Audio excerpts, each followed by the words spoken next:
안녕하세요. 구조 영상 시작하겠습니다. 저희 조는 인도네시아의 외교 특징과 공공외교 사례에 대해서 살펴보고 이를 토대로 공공외교 전망에 대해 이야기해 보도록 하겠습니다. 우선 목차는 이와 같습니다. 인도네시아라는 국가의 특징을 간단히 소개해드리고 다음으로 인도네시아의 외교 특징과 공공외교의 현황은 어떤지 살펴본 다음 인도네시아 외교의 전망, 그리고 끝으로 저희 구조가 전망한 인도네시아에 대한 한국의 공공외교에 대해 말씀드리도록 하겠습니다. 인도네시아는 동남아시아와 오세아니아에 걸쳐 태평양과 인도양 사이에 위치하고 있는 공화국입니다. 영토를 구성하고 있는 섬의 개수는 18,000개가 넘는 도서국으로 세계에서 14번째로 넓은 나라이자 세계 최대의 섬나라입니다. 인구는 약 2억 7천만 명으로 세계에서 네 번째로 인구가 많은 나라이기도 합니다. 인도네시아는 300여 개의 다른 민족들과 언어들로 구성되어 있는데요. 워낙 다양한 사람들이 섞여 있기에 인도네시아의 표어 또한 다양성 속의 통합입니다. 또한 세계 최대의 무슬림 국가로 90%에 달하는 인구가 무슬림으로 세계 최대의 비율을 보여주고 있습니다. 인도네시아는 아세안의 핵심 구성원이자 동남아시아 유일의 G20 회원국입니다. 동남아시아 내에서 인구, 영토, 경제 규모, 그리고 막대한 자원에서 나오는 국력을 바탕으로 권역 내 지역 강국으로서 강한 영향력을 행사하고 있습니다. 그렇다면 인도네시아의 외교는 어떻게 진행되고 있을까요? 다음으론 외교 특징에 대해서 살펴보도록 하겠습니다. 인도네시아는 1988년 민주화 이래 이슬람이라는 본원적 요소와 후천적 구성 요소인 민주주의를 결합하여 정체성을 구상해 이를 외교 정책에 반영한 형태를 유지하고 있습니다. 인도네시아가 대외적으로 표방하는 내러티브 역시 이슬람과 민주주의, 이슬람과 현대성의 공존으로 가장 큰 무슬림 민주주의 국가라는 성격을 반영했음을 보여줍니다. 인도네시아의 외교 정책의 원칙에 대해 크게 세 가지로 나눠 분류해 보았는데요. 우선 첫 번째로 독립적이고 적극적인 외교 정책입니다.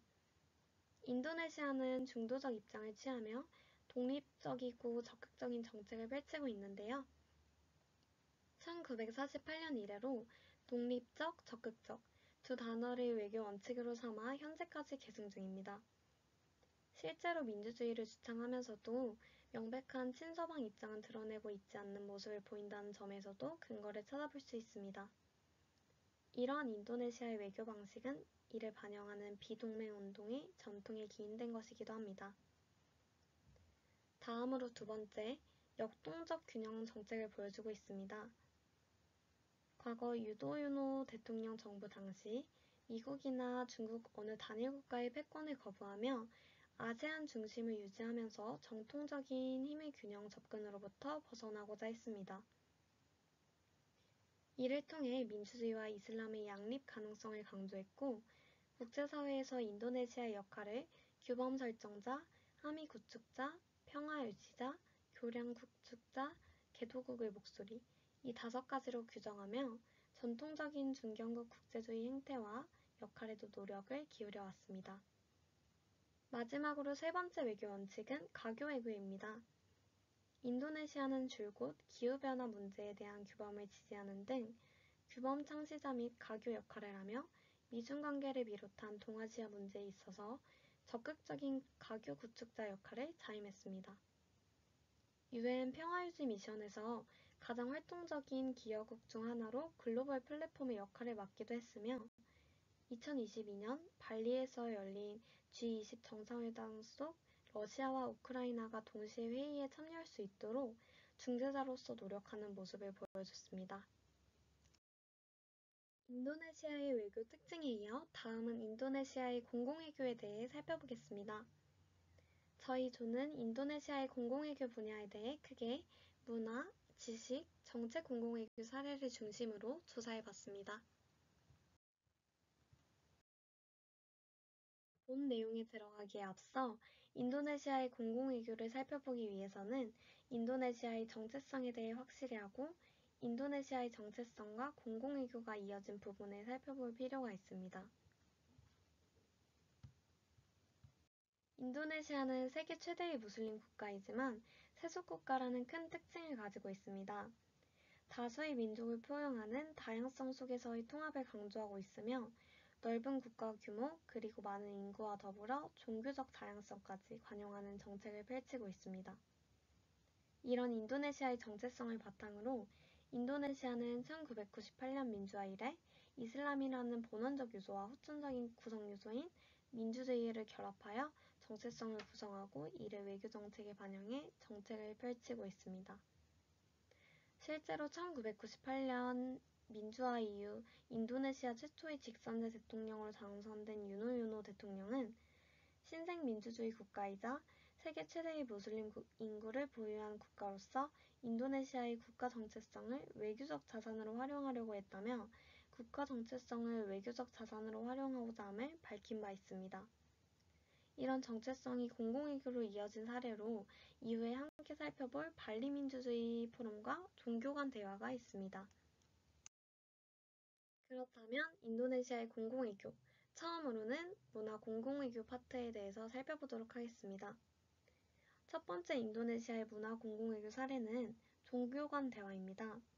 인도네시아에서는 서로 다른 종교와 문명 간의 이해와 대화를 촉진하는 데 기여하고자 양자 지역 및 다자 차원에서 다양한 종교 간 대화체를 운영하고 참여하고 있습니다. 외모성 주도하의 종교 간 대화는 종교성과의 협력하에 종교 간 대화체를 주도합니다. 인도네시아 국가가 승인한 6개 종교 지도자들이 이들 대화체에서 적극적인 역할을 하고 있습니다. 또한 아시아 유럽 정상회의 아셈, 아시아 태평양 경제협력체 에이펙 차원에서도 종교 및 문명 간 대화체를 발족시켰습니다. 다음 문화 외교의 사례는 인도네시아 예술문화 장학금 BSBI입니다. 인도네시아의 외무부는 문화 외교를 통해 인도네시아의 예술과 문화를 국제사회에 소개하는 데 큰 노력을 기울이고 있습니다. BSBI는 문화 외교에서 인도네시아 외교부의 주요 연관 프로그램 중 하나이며 2003년부터 인도네시아 문화예술을 공부하고 탐구할 수 있도록 세계 각지의 청년들에게 문화예술 장학금을 제공하는 방식으로 진행되고 있습니다. 오른쪽에 보이는 사진은 와양 쿨릿으로 인도네시아의 전통 그림자 연극인데요. 한 언어예술학부 달랑 칠릭 축제 기간 동안 그림자 인형을 연기하는 연극을 보여주었으며 와양 예술에 대한 사람들의 관심을 높이기 위해 축제를 개최했습니다. 이렇게 인도네시아는 문화를 계승하기 위해 예술 계열의 대학생에게 지원을 하는 등 정부에서 문화 외교에 대한 지원을 지속적으로 진행 중이며 해외 문화 홍보를 위해 계속 노력하고 있습니다. 두 번째는 지식 공공외교 파트입니다. 지식 공공외교 사례에서는 디지털 외교 회의에 대해 알아보겠습니다. 인도네시아는 현재 자국과 젊은 층을 대상으로 한 소셜미디어 외교에 주력을 하고 있는 만큼 디지털 외교에 관심이 크다고 볼 수 있습니다. 인도네시아는 디지털 외교에 대한 회의를 2019년 9월 처음 주최하게 되었는데요. 바로 디지털 외교 지역회의 RCDD입니다. 이는 세계 각국의 디지털 외교 분야에서 아이디어와 경험의 교류를 더욱 증진하고 확대하며 향후 협력의 기회를 모색하는 것을 목적으로 주최되었습니다. 회의에는 전 세계 싱크탱크, 정부 관계자, 기관 등 디지털 외교와 위기관리 분야의 전문가들이 참석했습니다. 이후 디지털 외교 지역회의는 디지털 외교 국제회의로 이름이 바뀌었습니다. 본 회의에서는 팬데믹 속 디지털 외교가 어떻게 활용되어 왔는지, 디지털 외교의 과제, 기회 및 미래, 참여국 간 디지털 외교 역량 강화를 위한 현재와 미래의 협력에 대해 다뤘었습니다. 마지막으로 정책 공공외교 파트입니다. 그 사례로는 발리 민주주의 포럼을 살펴볼 텐데요. 인도네시아는 민주화를 이룩한 이후 신생 민주주의 국가로서 민주주의 외교에도 적극적으로 나섰습니다. 이후 유도유노 대통령의 주도하에 2008년에 시작된 정부 간 연례 포럼으로 발리에서 매년 12월 초에 개최되고 있습니다. 발리 포럼은 서구식 민주주의 국가들만의 것이 아니라 다양한 형태의 민주주의에 대해 논의하고 민주주의에 대한 경험과 아이디어를 공유하고 서로 도우며 제도 구축을 위해 상호 발전하자는 것을 목표로 하고 있습니다. 이 포럼은 포럼의 참여국을 민주주의 국가에만 국한시키지 않고 비민주주의 국가에도 개방하고 있습니다. 이렇듯 인도네시아 외교의 특징인 독립적인 기조를 갖고 민주주의 증진에 대한 포용적 접근을 가능케 했습니다. 발리 민주주의 포럼은 포용성을 내세우고 있으며 유도유노 대통령은 발리 민주주의 포럼이 민주주의 국가를 위한 포럼이 아니라 민주주의라는 이슈를 논의하기 위한 포럼이라고 설명했습니다. 여기서 서방 민주주의와의 차이점을 자세히 들여다보겠습니다. 민주주의에 대한 단일한 모델을 강요할 수 없으며 완벽한 민주주의란 없다는 것이 바로 발리 민주주의 포럼의 철학입니다. 또한 민주주의의 유일한 모델이 존재하는 것이 아니며 민주주의는 외부로부터 이식되는 것이 아니라 내부로부터 발전하는 것을 강조하며 즉 서양식 민주주의 절차를 거부하고 다양한 민주주의를 수용하고 있다는 차이점을 갖고 있습니다. 이렇게 진행되었던 발리 민주주의 포럼은 포럼 창설 이래 32개의 공식 참가국에서 2019년 제12회 포럼에서는 94개 국가와 8개의 국제기구로 증가해왔습니다. 티니스, 베를린 지부가 설치되는 등 계속 확장되고 있으며 세계적 수준에서 민주주의 협력, 민주주의 외교의 하나의 허브로 작동하고 있습니다. 또한 평화민주주의연구소라는 포럼의 아젠다 실행기관은 발리 포럼의 실행 이외에도 민주주의 발전을 위한 구체적인 프로그램을 개발해 지원하고 있습니다. 발리 민주주의 포럼은 최대한 많은 국가를 초청한 포용적 다자외교를 통해 인도네시아를 돋보이게 한다는 측면에서 성공적이었고 유도유노의 글로벌 국제주의 다자외교는 신흥 중견국으로서 인도네시아의 존재감을 부각시켰다는 점에서 의의가 있습니다. 그럼 앞으로 펼쳐질 인도네시아 외교는 어떨지 외교 전망에 대해 알아보도록 하겠습니다. 인도네시아 외교부에서 발표한 2019년에서 2024년 향후 외교 정책 방향에 따르면 지난 5년간의 외교 정책에 대해 지속과 보완을 하는 것을 목표로 두고 있습니다. 인도네시아의 외교 정책 우선순위는 4+1 공식입니다. 여기서 4+1 공식이란 4는 경제 외교와 보호 외교, 주권 국가 외교, 지역 및 글로벌 리더십 외교 이렇게 4가지 외교를 뜻하며 플러스 1은 외교 인프라를 강화하는 것을 말합니다.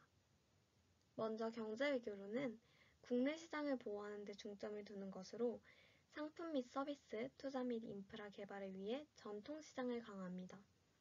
다음으로 비전통적 시장의 새로운 돌파구를 찾는 방법이 있는데요. 아프리카, 중앙아시아 등 새로운 시장에 진출하는 데 중점을 둔 외교 방안입니다. 그리고 무역 투자 협정을 강화하고 디지털 산업, 창조경제, 인적자원 개발을 포함한 4차 산업을 계속해서 강화하는 경제 외교를 발전시키기 위해 산업구조의 변화에 힘쓰며 교역구조의 고도화를 추구하고자 노력할 예정입니다. 두 번째로 해외에 거주하는 모든 인도네시아인을 위한 단일 데이터 포털 구축을 통해 시민 보호 외교를 강화하고 세 번째로는 국경 분쟁을 해결하기 위해 노력을 강화하며 주권 국가 외교에 힘을 씁니다. 네 번째로 지역 및 글로벌 리더십 외교를 통해 미얀마의 라카안주, 아프가니스탄, 팔레스타인, 남중국해를 포함한 다양한 국제 문제를 해결하는 데 집중할 예정이라고 전했습니다. 그리고 추가적으로 플러스 1, 관료개혁과 인적자원의 퀄리티를 향상시키고 물리적 외교 기반의 개발, 기술과 정보의 사용, 그리고 디지털 전환에 초점을 맞추며 외교 인프라를 강화하는 방향으로 나아갈 것입니다. 다음 살펴볼 내용은 인도네시아 수도 이전에 따른 외교 전망인데요. 인도네시아는 2024년 이전까지 기존의 수도였던 자카르타에서 누산타라로 이전이 확정되었습니다. 수도 이전이 외교 전망에 큰 영향을 미치는 이유는 국내 문제가 외교 정책을 규정하게 되므로 이번 이전이 외교 정책과 어떻게 연관될지 조망 중입니다. 아마 인도네시아의 소프트 파워에 큰 영향을 미칠 것으로 예상되고 있습니다. 수도 이전에서의 불확실성과 국민성과 인격, 그리고 국가안보 및 이전 처리의 행정적 역량과 지도자의 역량을 수도 이전 과정에서 보여줄 수 있을 것입니다. 그렇기에 성공 여부가 국가 소프트 파워의 결정적인 부분으로 간주될 수 있을 것입니다. 만약 성공적이라면 인도네시아가 안전하고 자치적인 복지국가임을 국제적으로 인정받을 수 있고 인도네시아의 국제적 이미지에 영향을 미칠 것입니다. 마지막으로 앞으로의 한국과 인도네시아의 외교 전망입니다. 인도네시아와 한국은 협력 강화를 위해 지속적인 노력을 해왔습니다. 현재 두 국가의 관계는 2006년과 2017년에 각각 전략적 동반자 그리고 특수 전략적 동반자 관계로 격상되었습니다. 올해 2023년에는 포괄적 경제 동반자 협정까지 맺으며 경제 협력에 무게를 두게 되었고 관세 면제 등으로 수출입의 경쟁력을 확보하고 서비스 무역 부분에서도 인적 교류를 강화하기 위한 정책이 시행되는 등 계속해서 협력이 이루어지고 있습니다. 여표를 통해 한국의 인도네시아 대상 투자액은 세계에서 7위를 기록했음을 알 수 있는데요. 이는 협력 강화 노력의 결과물이라고 할 수 있습니다. 지금껏 양자 협력을 강화하면서 양국 간 무역액은 200억 달러에 다다랐고 21년 인리 투자액도 하나로 2조 원을 기록했습니다. 인도네시아는 이 이후에도 한국 기업들과의 협력을 추진하는 데 힘쓰고 있습니다. 이제 마지막으로 구조가 전망한 인도네시아의 한국 공공외교 전략에 대해 말씀드리겠습니다.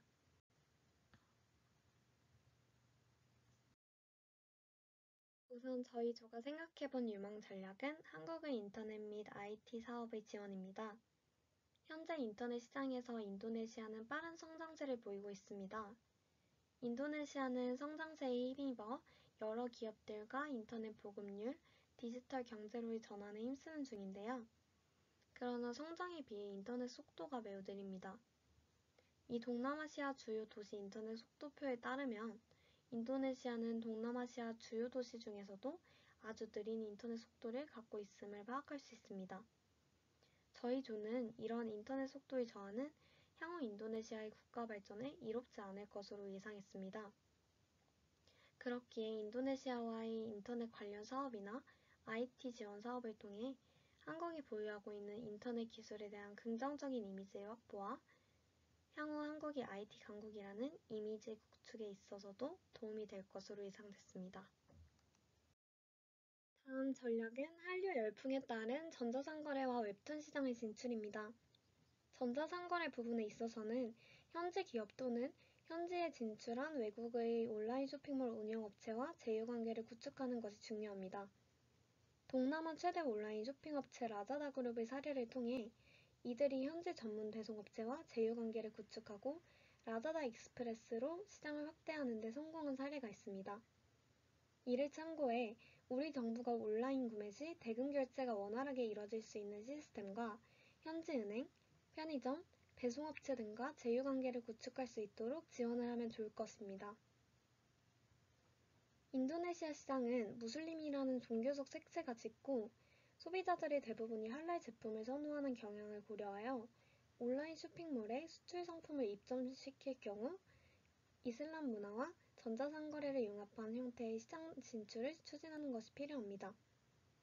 최근 전자상거래 시장의 발달로 저렴하고 간편한 제품을 찾는 인도네시아 소비자의 온라인 라마단 특수가 주목받고 있어 이를 적극 활용할 필요가 있습니다.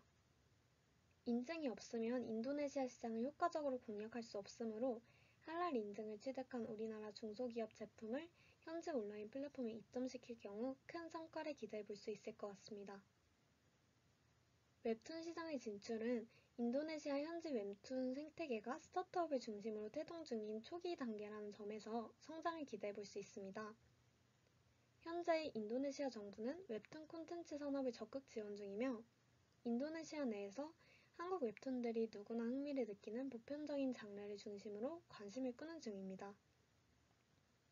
그렇기에 한국의 웹툰 플랫폼 기업이 현지 웹툰 스타트업 기업 그리고 작가와 협력하는 방식의 외교는 효과적으로 작용할 것으로 예상됩니다. 한류에 대한 부정적 인식에 공감하는 이유 중 자국 콘텐츠 산업 보호 필요가 인도네시아에서 1등을 기록했기에 진출 시에 한국 웹툰 생태계 자체를 해외에 이식하기보다는 현지 콘텐츠 산업과의 동반 성장의 길을 모색하는 접근이 좋을 것 같습니다. 더불어 이슬람의 우호적인 내용의 웹툰도 방법이 될 수 있습니다. 웹툰으로 한류에 대한 인식과 호감이 올라간다면 한국을 홍보하는 면에서 크게 도움이 될 수 있을 것입니다.